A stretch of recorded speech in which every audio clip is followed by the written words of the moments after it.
in the radiant dawn of the Tran dynasty, a dynasty forged in the heart of GV. One man's name would echo through eternity. He was a prince, a strategist, a leader of men, and a national hero. This is the story of Grand Commander Tran Quoc Tuan, revered by the Vietnamese people as ancient. Born around the year 1228, Tran Quoc Tuan entered a world of royal privilege and perilous court intrigue. As the son of Prince Ter Leo, he was born into the highest echelons of power, but his lineage was also a source of deep-seated family resentment. A shadow hung over his youth, a bitter feud for the throne that threatened to tear the royal family apart. His father, Tran Leo, never let go of this grievance. On his deathbed, he uttered a haunting plea to his son.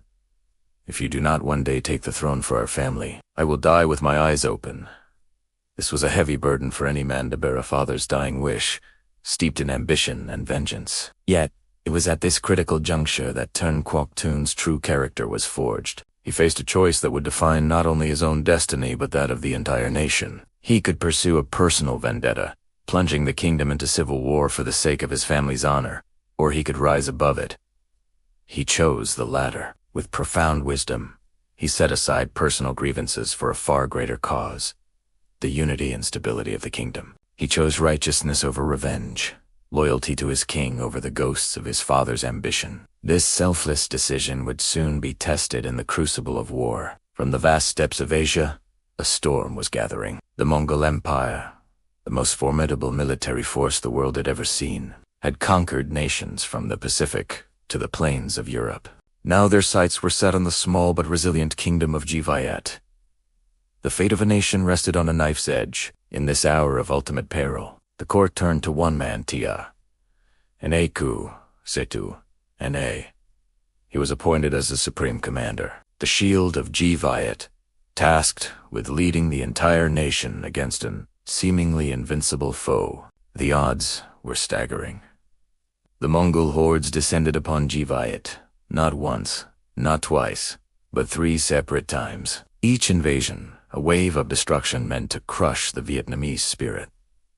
Yet, 3 times they were repelled. Under the brilliant command of Tran Quoc Tuan, the Vietnamese army and its people mounted a defense that would become legendary. From the strategic defenses at Vien Can Pi to the decisive counterattacks at Chongdijang and Can Ti, his military genius shone through. He understood the land, he understood his people, and most importantly, he understood the enemy's weaknesses. The climax of this epic struggle came in 1288 at the besieged Jang River. It was here that Tran Quoc Tuan orchestrated his masterpiece, a battle that would be studied by military tacticians for centuries to come. Knowing the Mongol navy would sail up the river, he ordered massive iron-tipped wooden stakes to be planted deep into the riverbed, hidden just beneath the surface at high tide. As the Mongol fleet advanced, a smaller Vietnamese force lured them into the trap.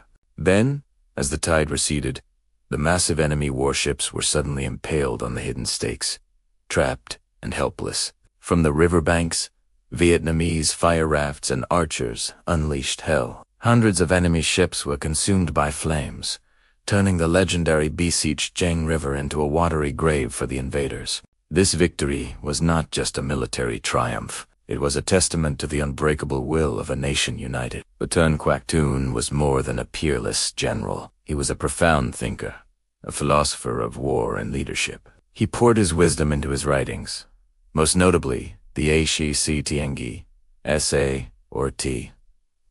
Proclamation to the Generals. This powerful text was not merely a list of orders. It was a stirring appeal to the hearts and minds of his officers. He spoke of honor, duty, and the shame of losing one's homeland. His words became a clarion call to patriotism, a timeless piece of literature that still inspires a deep sense of national pride in Vietnam today. After the wars, when peace was finally secured, the Grand Commander retired to his estate in Vien Can Pi.